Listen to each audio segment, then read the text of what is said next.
తెలిసిపోతాయా?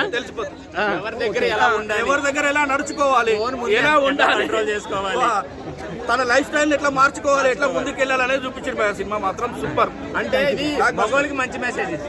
అంటే ముందు లేడీస్ దగ్గర ఎట్లా సీక్రెట్ గా ఉండాలి అన్నది చాలా మెయిన్ పాయింట్ చూపించారు. క్లైమాక్స్ సీన్ అయితే సూపర్, మైండ్ బ్లాక్ అయిపోతుంది. రాజు అంటే యమధర్మరాజు అవుతాడు లాస్ట్ మూమెంట్ లో. అంటే లవరు వైఫ్ వేడెక్కిస్తాడు, అప్పుడు యమధర్మరాజు అయిపోతాడు. ఇక్కడ ఫైట్ కిరాకుంటుంది, తెలియకుండా పెద్ద పెద్ద విలన్లు చంపేస్తాడు. అంత ఫ్రస్ట్రేషన్. రేపటి కోసం కామెడీ ఎలా అనిపించింది అన్న?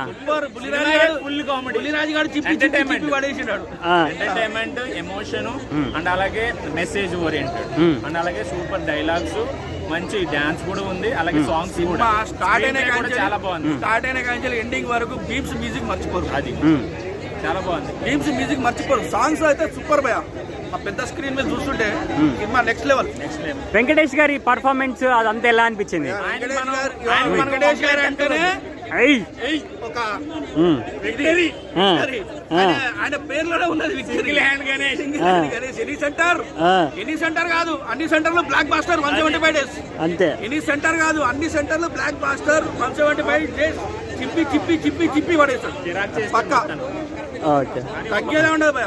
పాయింట్ ఏంటంటే మంచి ఓరియంటెడ్ మూవీ, మొత్తం ఫ్యామిలీతో అందరూ చూడాల్సిన సినిమా ఇది. ఎందుకంటే ఒక ఫ్యాన్ గా కాకుండా ఒక అభిమానిగా నేను చెప్తున్నా, అందరూ చూడాల్సిన సినిమా. నేను ఎంటర్టైన్ అవ్వాలి, హ్యాపీగా నా ఫ్యామిలీని తీసుకుని వెళ్ళాలి. టీచర్స్ గానీ, లెక్చరర్స్ గానీ, స్టూడెంట్స్ గానీ, చిన్నపిల్లలు గానీ ఎవరైనా ఎంటర్టైన్ అయ్యాల్సిన సినిమా. వాళ్ళకు ఒక జ్ఞానోదయం వస్తుంది సినిమా చూస్తే.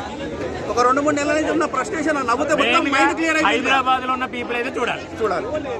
మెయిన్ సిటీలో, వైజాగ్, హైదరాబాద్ సిటీలో ఉన్న వాళ్ళు ఎందుకంటే గురువులను మర్చిపోతారు చదువుకొని. ఆ గురువుని ఎట్లా గౌరవించాలి, గురువుకి ఒక ఆపద వస్తే మనం ఎట్లా ఆదుకోవాలి అనేది చూపించుడు. గురువులకి మాత్రం చాలా గౌరవించిండు సినిమా. సినిమా మాత్రం సూపర్, బ్లాక్ బాస్టర్.